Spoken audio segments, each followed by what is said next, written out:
Welcome to another The Joy of Pancakes. I'm Daniel James Drake, professional pancake artist with Dancakes, and today I'm going to be walking you through the process as I make a beautiful pancake art design. For today's design, I was thinking a little bit about some of my favorite things to draw. Whenever we do live events with Dancakes, we show up places, we make pancakes for people in line, whatever they want. One of my favorite requests from people, hands down, is surprise me. And I've got a couple of designs in my mind for when somebody asks me to surprise them. Things that I like to draw, shapes, objects, generic things that are pleasing to me. And I think the one I come back to the most often is a treasure chest. And I don't know why that is. I think there's something about getting a pancake in the shape of a box filled with gold and jewels. It's just, there's something that's really pleasing, right? Like, who doesn't want a treasure chest? I remember being a kid and seeing pictures of treasure chests on cartoons or the backs of cereal boxes and thinking, oh man, how cool would it be to just find one of those in a cave somewhere. So it's a little bit of the child in me. But we'll go ahead and we'll get started doing that then. Bottom of the screen, I'll show you the colors that we have in these batter pens here, as well as how much gel color we put in each. If this is your first time joining us and you want to learn more about how to get into the pancake art process, we got a full Dancakes 101 tutorial. You can click here, it'll take you to it, and you can learn everything you need to get started here. Yeah, let's just jump right into it. Now my griddle has a little bit of heat to it. I've already turned it on, let it heat for a moment, and then turned it back off. So it's still hot enough to singe me, so I don't want to put my hand right on this. I'm going to fold this towel instead. I'm going to set that on the griddle. I'm going to use this to rest my hand while I draw. We're going to start with our black pancake batter. And with this black batter, I'm going to be drawing the outlines. I like to think about it like I'm making myself a coloring book. And then I'm going to come back and I'm going to color it in with all these beautiful shades of batter here. So, the first things, whenever you draw with pancake batter, you always want to be mindful of squeeze control. It's all liquid, so I squeeze air out of the bottles that I draw with, and I hold them with a little bit of torque, so that when I turn them upside down, I can gently release and control when the lines start and stop.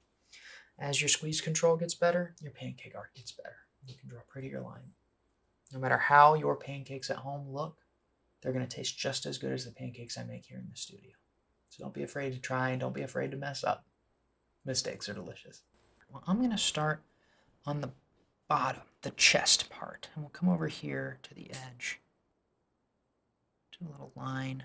This is going to be the rim of the chest itself. And I'm going to do a straight line across this way.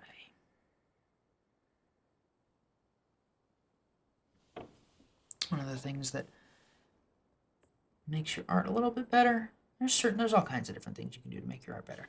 I'm going to try and do a little bit of perspective, which is to say that in my head I can see this treasure chest here. And this is the top, the lip, and inside there is going to be the treasure. But from the perspective that I'm looking at it, this corner of the treasure chest is going to be closer.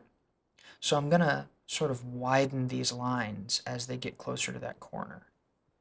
So this line over here is in the background. So I'm actually going to draw this line over here. And you know what? Your perspective doesn't have to be perfect.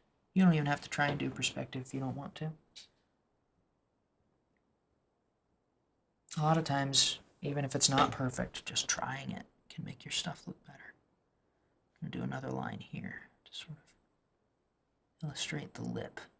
Yeah, there we go. I want to try and be mindful of the fact that whatever I put down first shows up in the foreground when I flip the pancake over. So I have to think ahead a little bit. Like if I want to have, say, a necklace. Let's have a beautiful, beautiful necklace over here.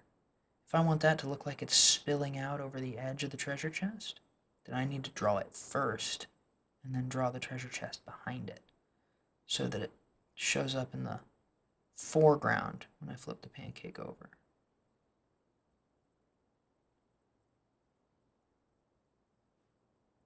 And you think about treasure chests, man. I mean,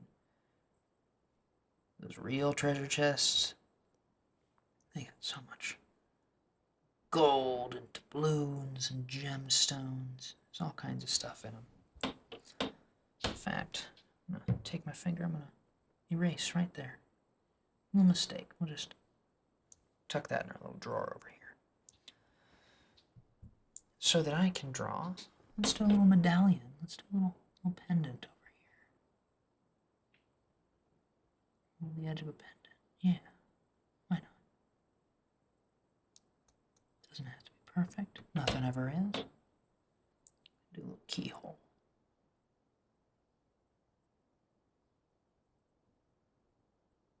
Yeah.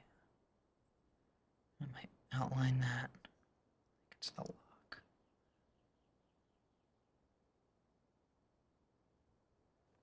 So how deep do we want this treasure chest to be? Let's say...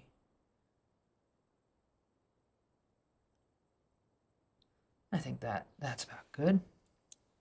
Now over here, I'm going to have to draw another line, but it's going to need to be a little bit longer than that one because of that perspective I'm trying to do. Yeah, there we go. Now connect them.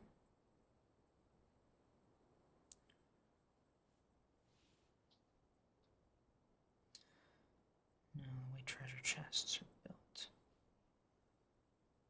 Their structure is all about these wooden or metal, depending upon how you want to color it in.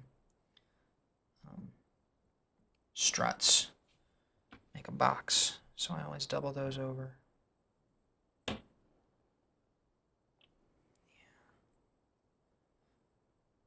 Bottom edge here, it's like its foot, sort of.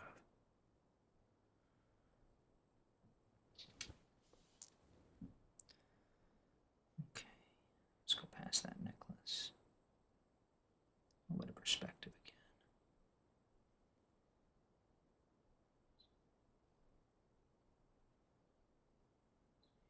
There we go.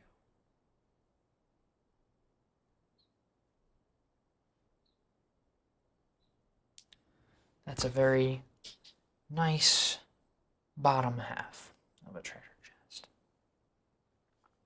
I'm going to double this line over here so it really looks like it's built. Let's see, what do I want to do next? Let's give this pendant a cord. Can't wear it if there's no cord. Let's have a crystal ball. Why not? That'd be kind of cool, right?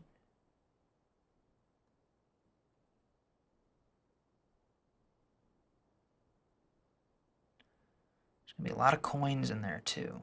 So I'm going to do these little curly shapes, little half circles.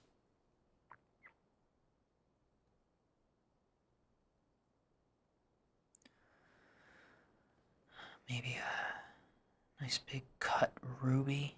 Yeah, I see a lot of cut gemstones in treasure chests, right?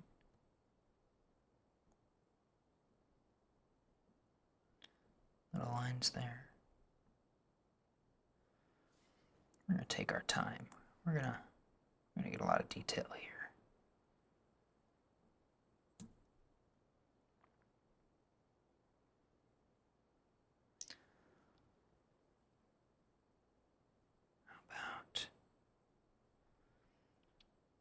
Ooh, you know what would be cool? How about a sword? Right? Like maybe just a sword, you can just see the hilt of it over here, just kind of sticking out.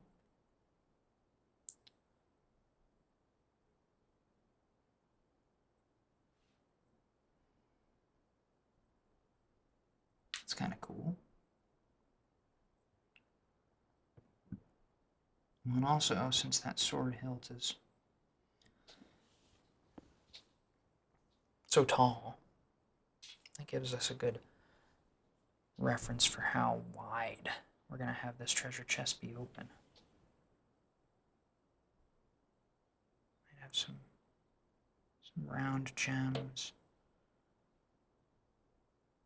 However high we decide to draw this mound of treasure. Do a lot of little coin shapes in there. Now, these shapes don't have to be perfectly detailed. Like, I don't have to draw every single coin. One of the things I've learned with art is that, like, when you're drawing a whole bunch of the same thing, like coins over and over, or bricks over and over, you can texture a couple of them, draw a couple of them distinctly, and then a lot of the rest of it you can just kind of fill in with color, and people will get the idea. You know, they'll know what you're trying to say. They'll say, oh, those are bricks, or oh, those are coins. I understand that those are coins because you color it all around in yellow. Let's come to this back hinge here. Let's see, I want that, so if that chest might be about there. Hinge would be about there. Does that seem right? No. That seems right. That's good enough. So I want to make that shape about the same over here, but a little bit longer for that perspective. And then we'll connect.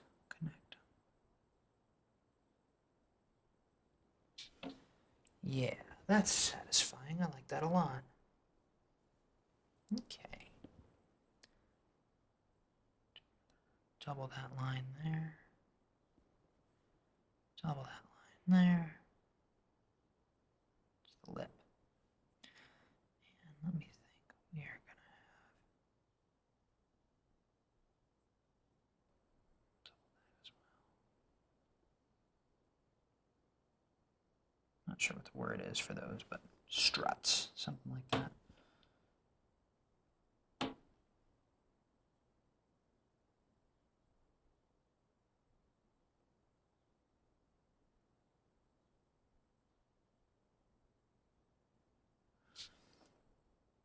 Okay. Very cool.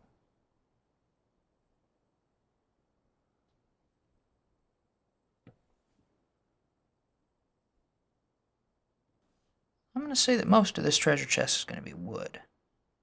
So we're going to do some detail lines, just like this.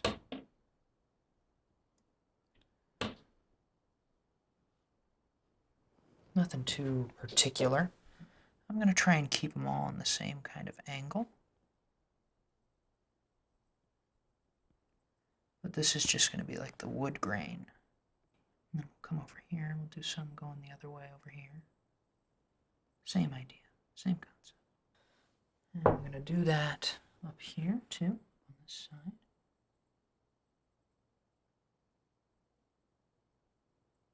I think I'm going to do a couple more of these coins over here to round out that sword. So it looks a couple more implied coins there. We've just about got our coloring book done. So now is the really fun part. Now I get to come back through and I get to color everything in. Now, on a design like this, we got a lot of metal that we drew. Like I'm going to make the struts on the treasure chest. It's going to be a metal grayish. The contents of the chest has a lot of metal, a lot of shine, a lot of highlights. So I'm going to be using my white pancake batter to really articulate those highlights. You don't have to use a ton of it.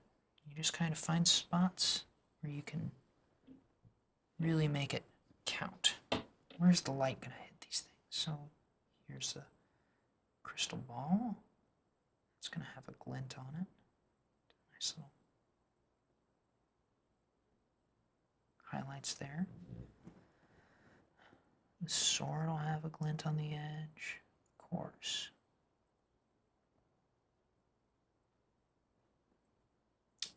Struts are all going to have some very definite highlights on them. This lovely necklace, I'll put a little dot in every single one of those little circles.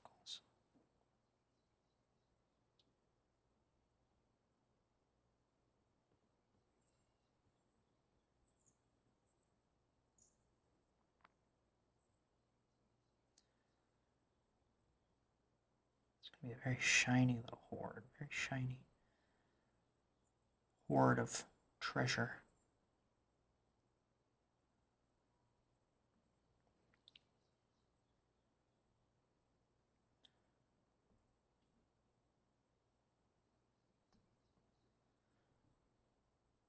Yeah, why not? A couple more there. We're having fun. We have fun here. I think that's about it. Set that down. Color in the wood. I'm going to grab my orange. I'm going to use my orange as sort of a highlight for the wood. The wood's going to be brown, but you know, brown is just a really dark orange. So if we come through and we do some interesting highlighting, a couple of detail lines like this. And you know, that's really what I'm going for. I'm not going for realism. I'm going for fun and interesting. So I've got two browns.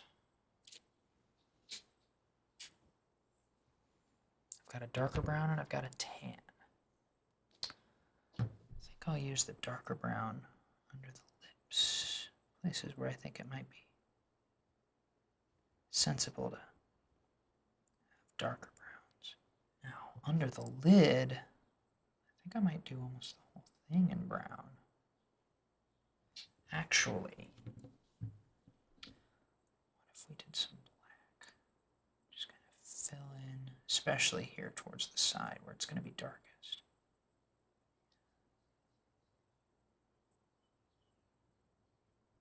There we go. Because that's under the lid, so there's not going to be as much light hitting that. So we'll see how that looks.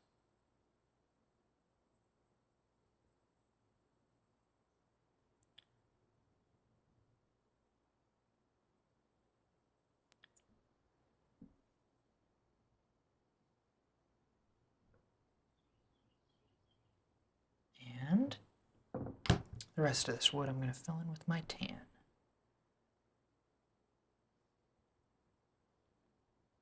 Yeah, I'm excited. I think this is going to look pretty cool.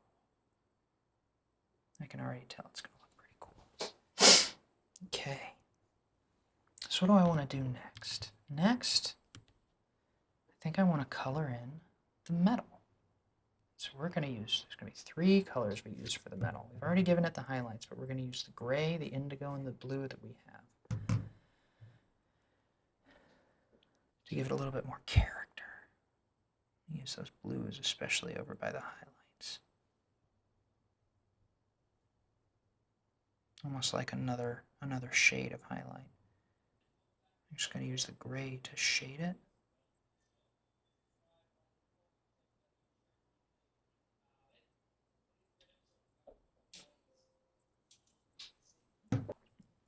So I'll use my grays, like for instance in here. That's going to be almost all gray, because that's under the lid. And then here, it's on the bottom, this is on the back and the side. A lot of grays. A lot of grays over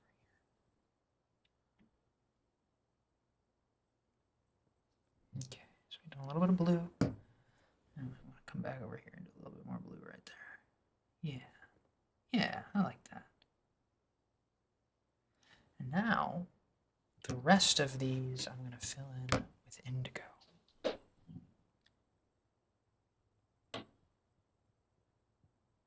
Which might seem a bit odd, but it doesn't have to be identical, right? You don't have to go for realism. You don't have to color things in the right way.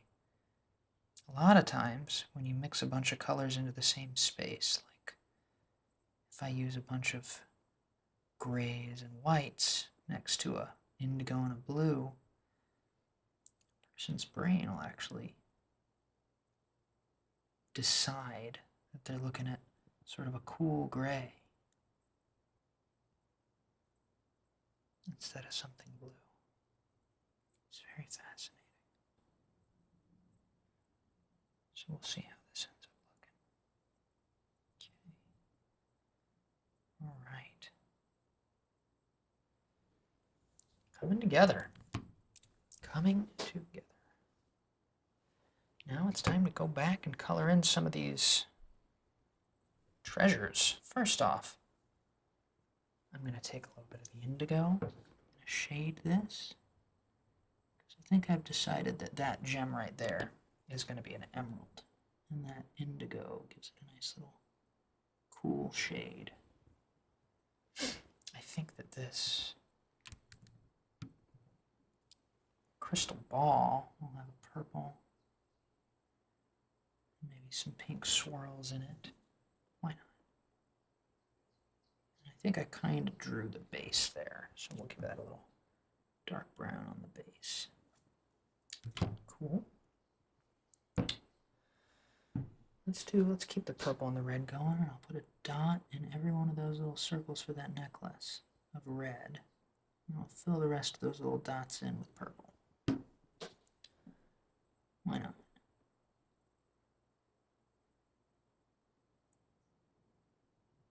Lovely. We got that medallion over there. What are we going to do about that medallion?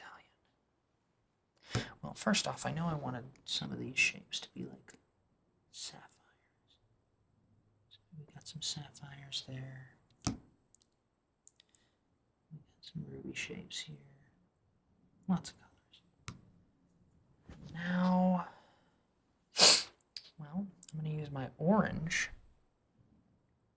to shade anything that I want to be gold. Do the hilt of the sword. We're going to go and do on the other side of a lot of these coin markings. I'm going to put this orange just wherever, you know, just kind of dot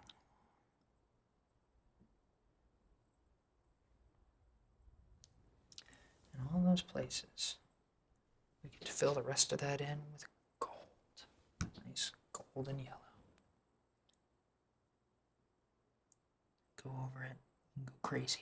We can go crazy. We've done all that other work. We can just go right on over all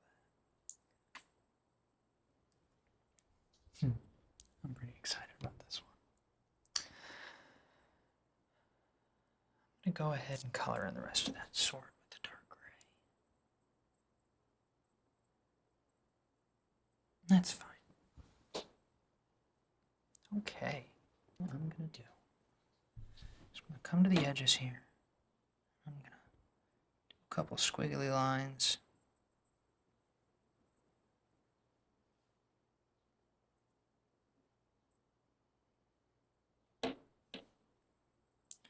It's almost like a shadow, like a little shadow underneath. It makes it seem a little bit more like it's three-dimensional, a little bit more like it exists.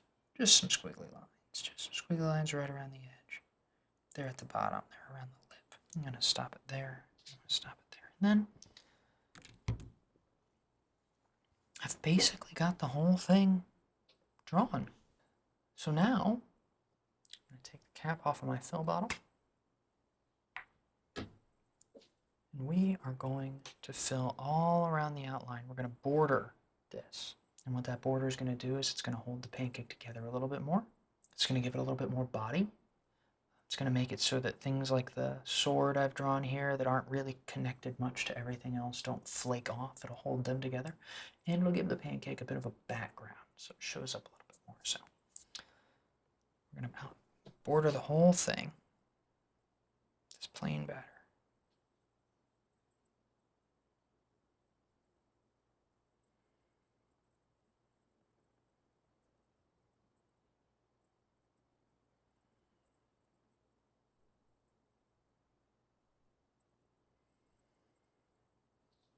Okay, I'm going to kick my griddle on to about 225 degrees. And the very last thing I'm going to do while that starts to cook is go over the whole thing, layer of pancake batter. Gives it just a little bit more body, holds it together, and makes sure that any spots I missed get filled in. So it's all one piece. And then we can go ahead and that cap right back on. While that cooks, I'd just like to take a second to thank you for watching. I hope that you've enjoyed this episode of the Joy of Pancakes. I hope that you can follow along at home and make your own little pile of buried treasure. If you've got suggestions for the kind of designs you'd like to see us do in the future on Joy of Pancakes, we hope you'll leave a comment. We hope you'll like the video, subscribe, and if you feel so inclined, share it with a couple of your friends. We really appreciate you watching, supporting us, and being a part of what we're trying to do. And we hope that we've provided some value with this video. Now you'll see that once this pancake has started to cook all the way through, these bubbles will pop up on the back of it. That's what I want to see. I want to see the bubbles appear on the whole back of the pancake so that it looks like it's dry, like it's not wet anymore. And once we're there, I can take my spatula, take the thin edge of it, and gently work my way underneath through a process we call carving. I'm going to carve it from the griddle. And once it's carved, it'll slide around and it'll be ready to flip, just like this.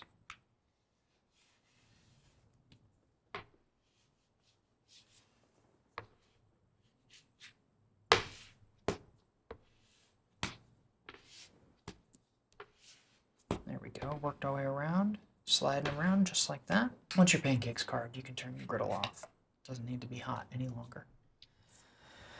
And now that it's loose, it's time to flip.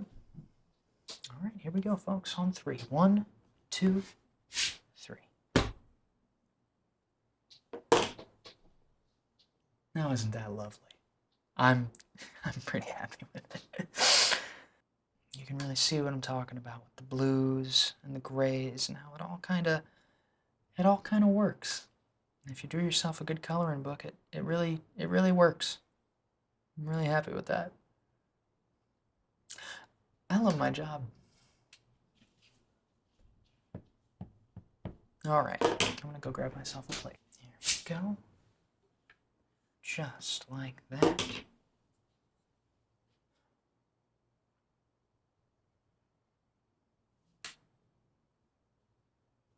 And that is the joy of pancakes. Once again, we really appreciate you all watching. We hope you got a lot of value out of this. Remember, mistakes are delicious. We'll see you around.